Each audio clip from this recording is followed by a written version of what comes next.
Hi there. KY Cheer here. Today is the story of my mother, Sin Yit Kwan. She passed away at the age of 90 plus, almost 91, that's right, old age. My father in 1985, okay. They were married in 1940, okay. There are three siblings in the family, my sister, my brother, and myself. My brother passed on in 2017. Okay, leaving my sister. She's pretty old now. She's 80 plus. Okay, coming back to my mother. She came from Tapa, family of few sisters and two brothers. Yeah, one brother was killed during the war, and the other they have already also passed on already, leaving their children. Okay, all right. Now we're talking about my mother. She was a very hardworking woman. She didn't have any education, but in Tapa, when she was young, she was dulang washing, for tin ore. Streams of Tapa, Kampa, Ipoh, full of tin ore. And for one milk tin of tin ore fetch $3. Those days, $3, a lot of money, lucrative. So they would be at the stream at any one time, There were 10, 15 ladies, or the land washing. And I'm told that she would be doing a lot of housework and farming as well. Chickens and grow plants, grow trees, vegetables. She's a very capable woman. Well, I got married to my father, came down to Tele Anson. In fact, my grandmother also followed. They came down to Tele Anson from Tapa. I had been to Tapa once only, followed my grandmother. But trying to, that was when I was very young. Uh, I tried to trace the roots, but I don't have any more connection. All I remember was there was a stream and there was a waterfall in Tapa Road. There was one lady. So I haven't even lost a photograph. So that was the only link. Because my grandmother said she was from Vietnam. Some say it's not Vietnam. Some say it's Yunnan. I don't know. But anyway, it's still a mystery. Okay, it's still a mystery. But the Vietnamese like to eat a lot of salad, anything that's sour vegetables, and then we do that.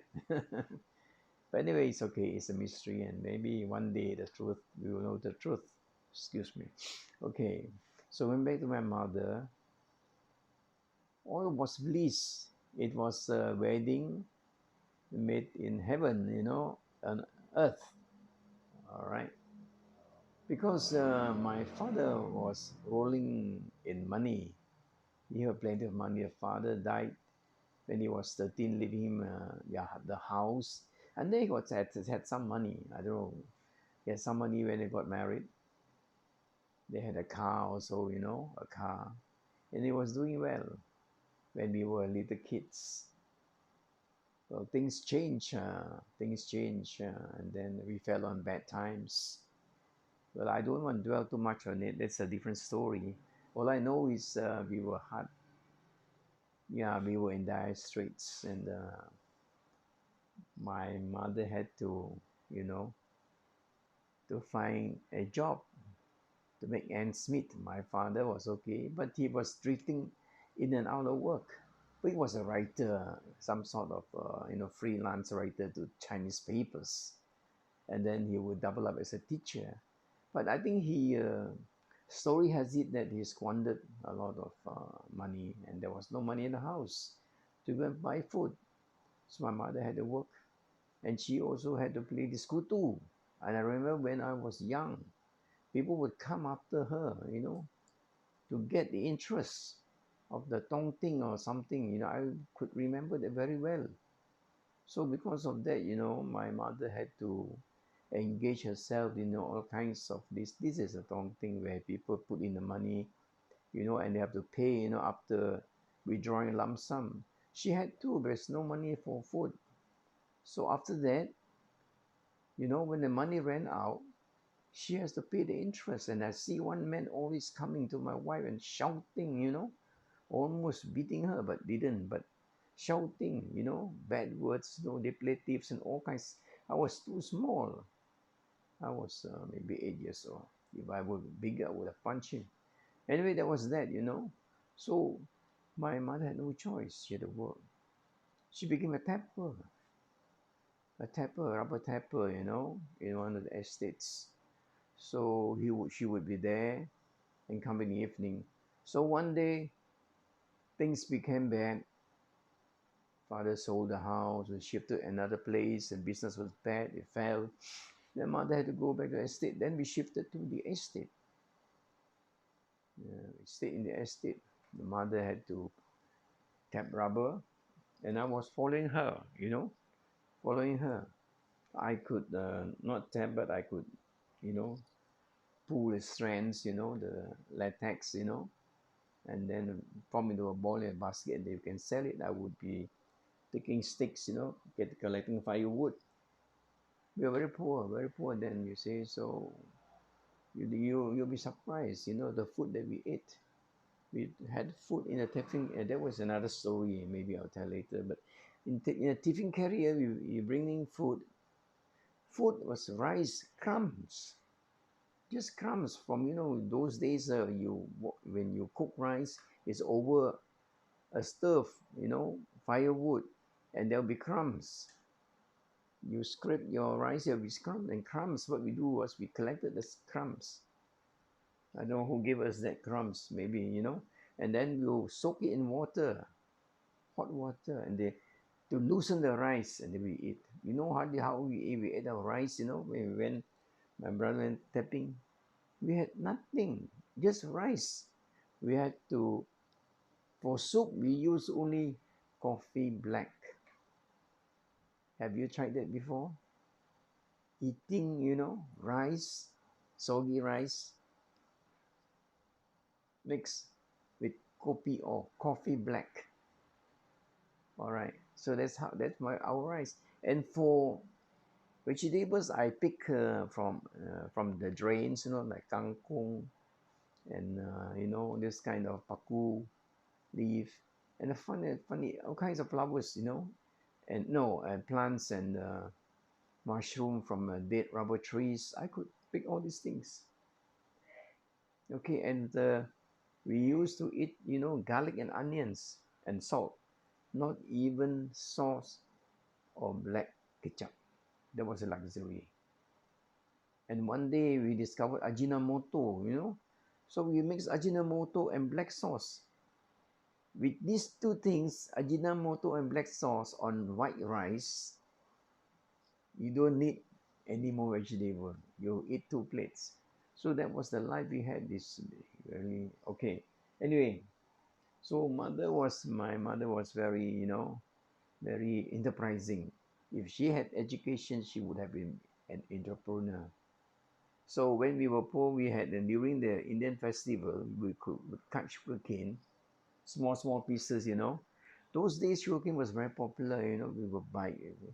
So we would cut into small pieces into cubes. You would be selling, and on top of that, sugarcane water during festive season. And then she would be selling.